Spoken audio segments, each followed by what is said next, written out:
Good morning. I'm Marshall Bircher, and welcome to today's training.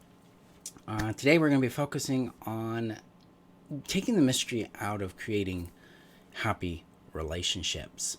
So, if you're new to me, I help codependents achieve three specific things. Well, one specific thing, that is happiness out of codependency, and we do that in three steps. We heal the trauma, we come to know who you are, and teach you how to create lasting, happy relationships. I'm excited to have you here. Before we get started, though, I need to share this out to the community. The community is your safe haven here on the internet where you can find support, you can find guidance, you can find tools, and most of all, you're going to find out that you're not alone in your journey, regardless of where you're at in your experience in moving beyond or healing from narcissistic abuse, from emotionally unavailable relationships, those kind of things. Regardless of where you're at in your development post codependency, the community has your back and will support you. The link is above on Facebook, below on YouTube. And if you're on YouTube, hit that subscribe button. And thank you guys for doing that, because you guys have been helping me grow my reach and impact more people. And I really, really appreciate that vote of confidence and that support. Thank you. All right.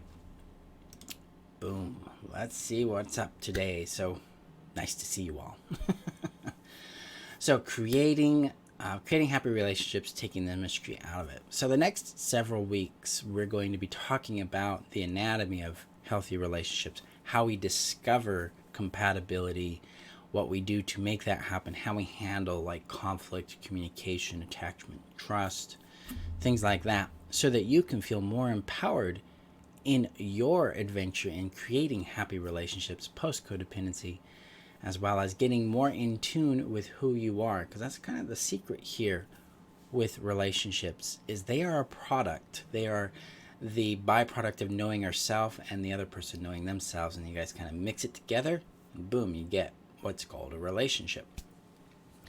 Now, in codependency, one of the big things we tend to do is control the relationship. We want the relationship to be a specific way. This falls into the land of fantasy. It's the idea that, hey, if I do this, they'll do that, I'll feel this way. And it's usually trying to fulfill three specific things in our sense of self when we're coming from a codependent point of view. Number one, our sense of power.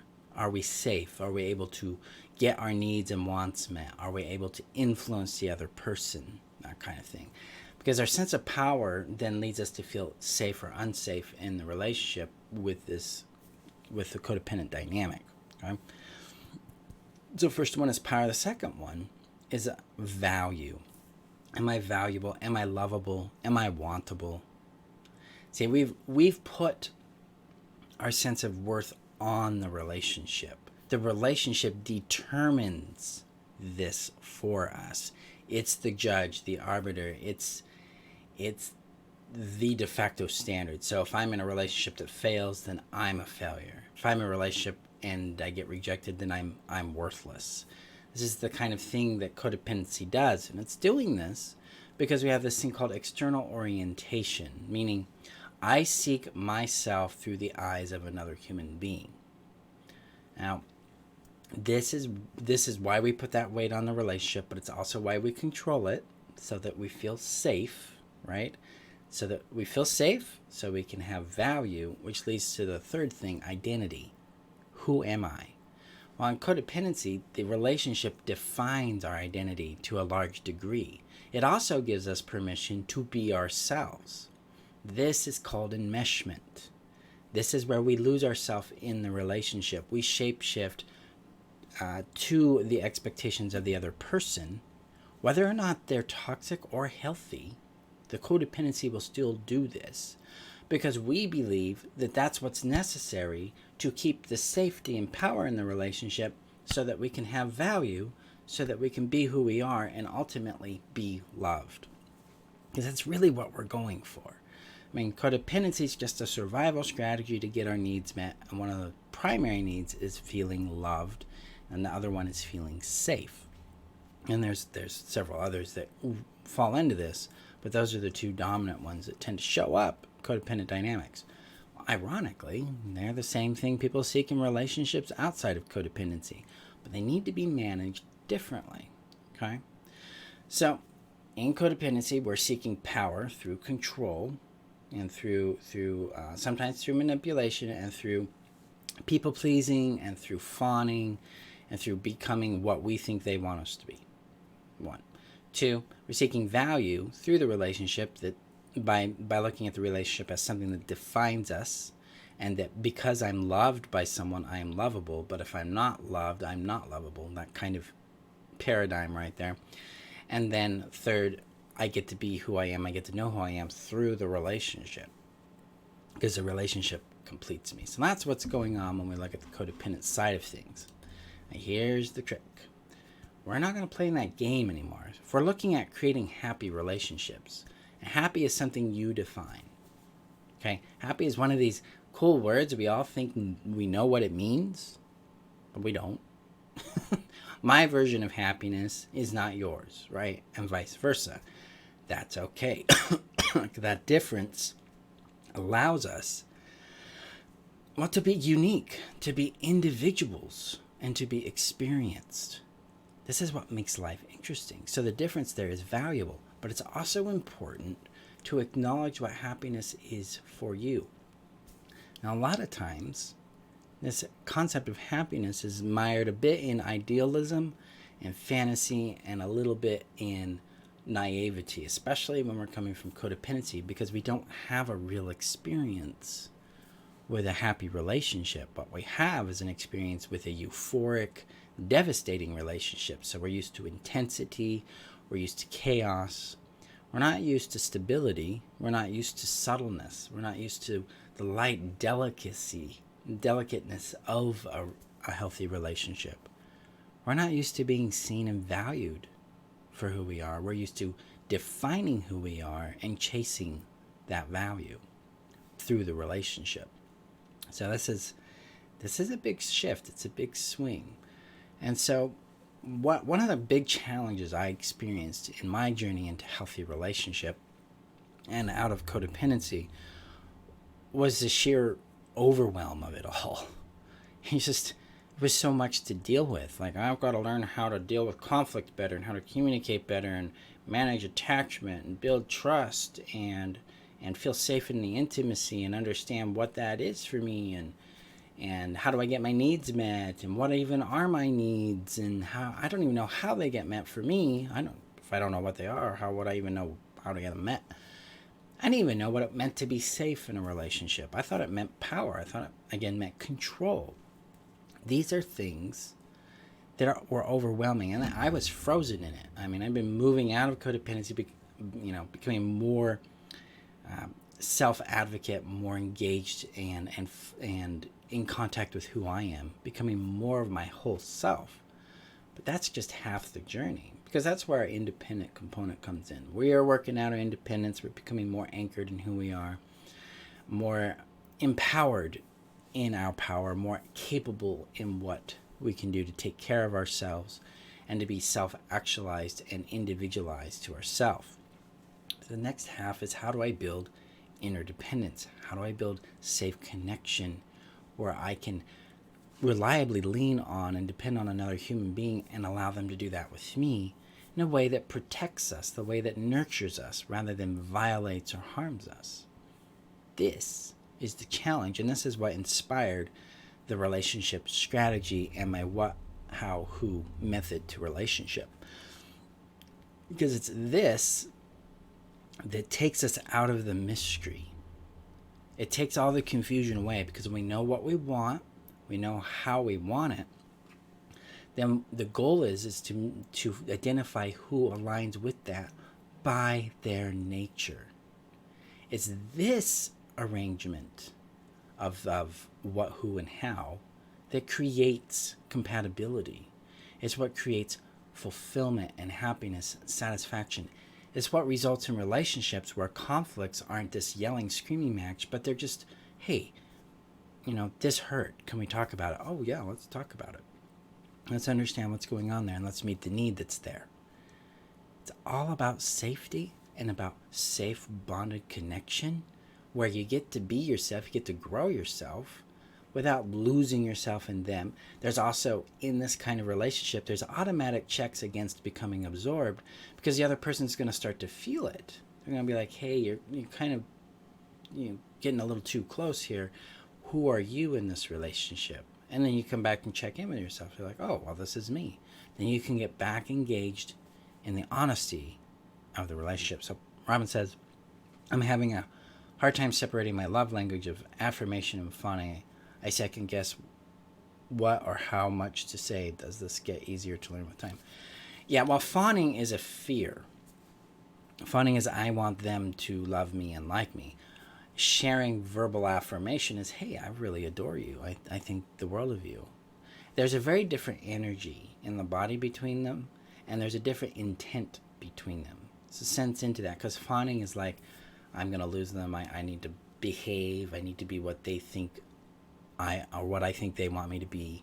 Whereas sharing a verbal affirmation is this like spontaneous joy. It's like, I like to do this. I want to share what I think and feel about you with you.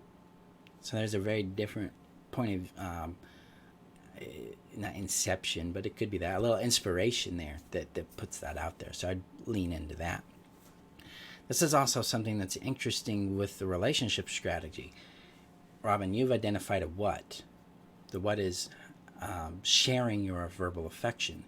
And you also identified the question about how. How do I know if this is me in a fawn state or me in an advocate state? This is what this course is designed to do. It's what the relationship strategy helps us get in touch with, because a relationship isn't an analytical experience, right? It's not something, I'm going to check off the boxes. I'm in a relationship. Yay. Relationship is an organic experience. It's lived. And so the way I've designed the course is to get us in contact with the lived experience. First, we have to have knowledge. Then we have to have practice. So almost half the course is about knowledge, discovering what we want and discovering how we think we want it. Then going out and applying it through practice to get the experiential value, so that we can then move that into the relationship or add it to the relationship that it already exists and see how it changes it. That's the magic here. That's the goal and the desire here. And just a caveat here, guys, this course is beta. Like, it's a pilot program. It's the first time I've taught it. I've taught it individually for the last 2 years to a variety of private clients who've had really good success with it. This first time in a group format, so it's going to be probably going to be a mess. Just going to warn you. But we'll make it work. That's the cool thing about it. You're welcome there, Robin. So that's a perfect example of what it means to take the mystery out of the relationship thing and create clarity around it, so we know what we want and how we want it. Once we know those two factors, then we can start to detect or discover compatibility. Because my point of view with relationships is that they're discovered constantly. It's a living organism.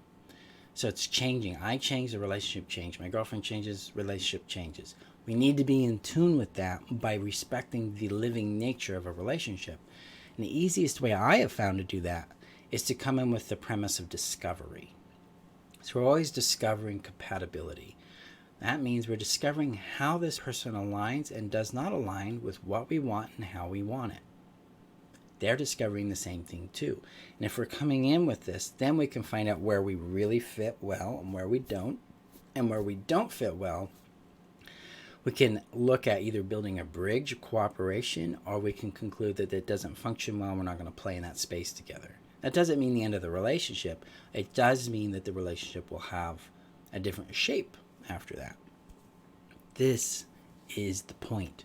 Because if we're coming in from this dynamic of discovery, then we're able to build the relationship on a continual basis. So it is adapting to us, we're adapting to it.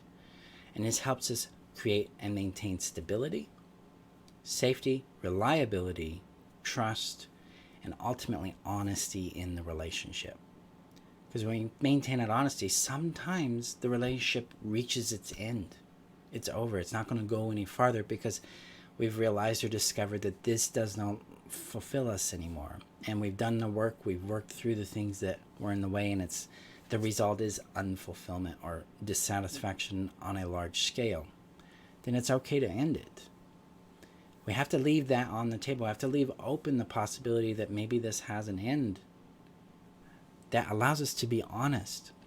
Because there's one thing I find repeatedly, and I've done this myself. I think we've all done this. As we meet somebody and we leap right into commitment, and then we try to make it work. We try to force it. And that's the problem. We don't need to force relationships. We need to evolve them and discover what they actually do. And if they end, they end. A lot of times they end up growing, though. And at a minimum, at least we're having a clear, honest experience with ourselves, because we're way outside of codependency of trying to make it work, trying to force it to work, trying to fix it.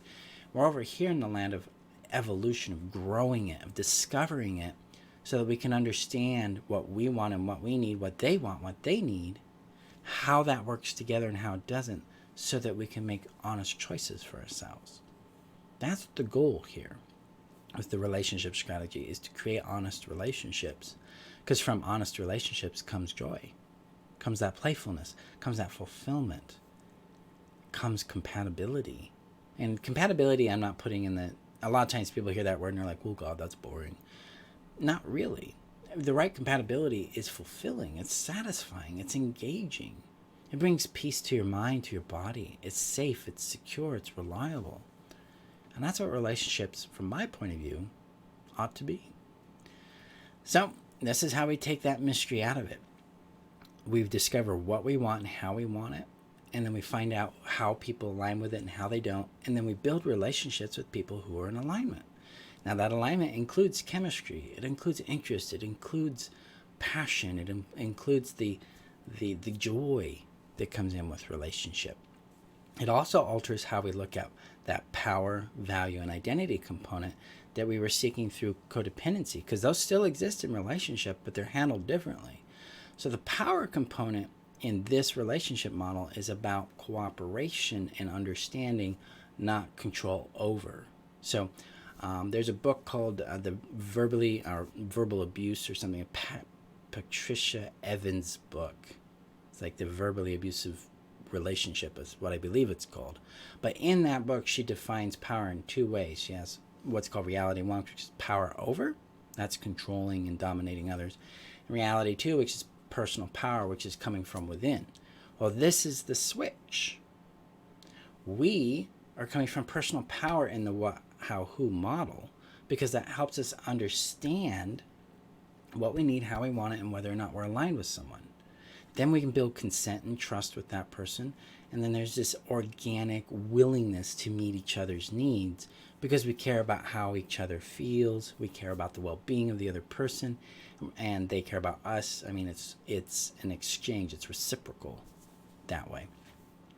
So power switches from control over to personal powers. I'm advocating for myself.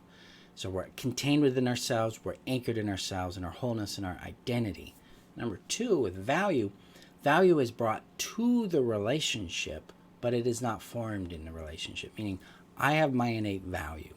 I know what it feels like in my body. I know its voice. I know the vision it gives me. I lead my life from that value, and I lead in the relationship from that value because I'm keeping myself. So my value is either respected and valued and appreciated in a relationship, and if it's not, then I'm not in the right relationship, regardless of all the other factors involved. If those three things are not being given to my innate value, I'm not receiving that from the person I am in a relationship with, the game's over. It's done. That's a deal breaker. And the reason why is because if they don't respect your value, they won't respect your boundaries. They will not respect your autonomy. They will not respect your individuality. They will not respect your intimacy or you won't be able to trust them because they're coming from an entitled standpoint. People who ignore another person's innate value and their autonomy, the simple worth that they be as a human being, typically come from an entitlement space. They feel like they're entitled to something from you. Relationships don't function on entitlement. They function on privilege and consent because we're not entitled to a relationship. See, nobody we nobody owes us a relationship, right? Instead, a relationship is something that's freely and consensually agreed to and created between two or more people. And that's why I want to approach it from that way. So value is brought to the relationship, and it is respected and nurtured in it, but it is not created through the relationship. The third thing, identity. Identity is brought to it as well, and it's respected, it's identified, it's acknowledged with, it's connected with, and it's going to change. You're going to discover more about who you are through your relationship. You're going to discover more about who they are in your relationship with them as well. That's normal. But the goal is who am I and who do I want to be in this experience? So we're keeping ourselves in this because we're not enmeshing ourselves with them in order to feel safe being who we are. We're already safe being who we are. What the trick is that now we're going to build a relationship where that's respected and supported, rather than having this constant conflict that I need to be different because they don't like X, Y, or Z, or they expect something else, blah, blah, blah, blah, blah. That would be incompatibility if you're having that kind of conflict. And that's pretty much a deal breaker. That's a death knell to the relationship. Because you don't have to change who you are to be loved. That's just as simple as that. I don't even go much farther than that, because once we accept that as a fact for ourselves, once we choose that, the game's over. It's just like, well, this is who I am. You don't like it? Well, have a great day. I'm going to go on with my life.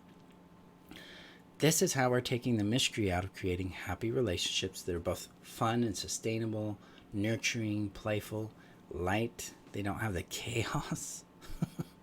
I'll tell you, the lack of chaos and the abundance of safety is a profound experience in a relationship for me. It is so wonderful to be able to lead in the relationship, to be able to be nurtured, to ask and receive, and to be asked of and to contribute. It's wonderful. It's just a delight. And this is a result of knowing what and how I want things in my life, and then finding people who already align with it. So again, we don't have to change anybody. Yeah, there'll be some adjustments, and we explore that in a relationship strategy about how we deal with adjustments and adaptation. But largely, those are just small things. That has to deal with capacities, limits, and differences in how those function. And we navigate those. That's the beauty of it. That's where love and consideration and empathy and respect really come alive, is in those areas. So, guys, this is how we take the mystery out of creating happy relationships, by knowing what we want and how we want it, and then discovering who the other person is and seeing if they align with us or not. So if you're looking for assistance in this, you want help in breaking free of this, then I invite you to enroll in the relationship strategy. The enrollment period is open. It'll close December 5th. We start December 6th. It's taught twice. On class days, it's taught twice at 10 a.m. or 11 a.m. my time and 6 p.m. my time. So you get double doses on those Sundays. You can check out the link below. The class currently is about 16 weeks long. It's a beta course, so it may change in length. It may go more, it may go less. Currently, that's what it's slated at. So you're welcome to join us. In that course, I'm going to help you accomplish 3 specific things. Step 1, discover your compatibility. Discover what you want and how you want it. 2, teach you how to discover fit or compatibility through another person. So it's the relationship exploration process. And 3, how to grow happiness in the relationship. So we've got a lot to cover, but it's going to get you down that road from where you're at now to a relationship with someone you really love and you really enjoy because of who they are, and they love and enjoy you for who you are. And you get to keep yourself. That's the amazing part of it.